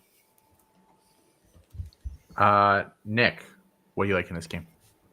So in this one, the projections are very, very close to what the odds makers in the market have. I'm on Kentucky, closer to a 3-point favorite than a 2.5-point favorite, but they're all very, very close. And that one I feel like should be a really, really evenly matched team. I do want it looks like this one got cut from the sheet. I'm not sure if that was a mistake or not, but I thought we were going to come back maybe to pin Columbia. So I do want to make sure before we run out of time. I am going to trust the numbers. I don't personally believe it necessarily. I think Penn is probably the better team, but the projections have Columbia as between a 4.5 and 5-point favorite. So we're going to go with the Lions. We're going to go with the Lions. I don't think Penn's going to be able to go into Robert K. Kraft Field at Lawrence A. Ween Stadium and get the win today. So, all right. We'll have an investigation into what happened there, Nick, by the way. Real quick, Colin, 10 seconds or less. Who do you like in this one? Give me Missouri. I think they're going to bounce back from last week. JJ? I got Missouri too. Their offense is cooking. Brady Cook is cooking. It's cooking. Chris? Missouri. Kentucky being ranked is we need an investigation into that from the CIA. A yearly tradition for sure. All right. Well, thank you guys very much for tuning in here for us today. Good luck in all of your matchups here around college football. This is Tailgate brought to you by Campus2.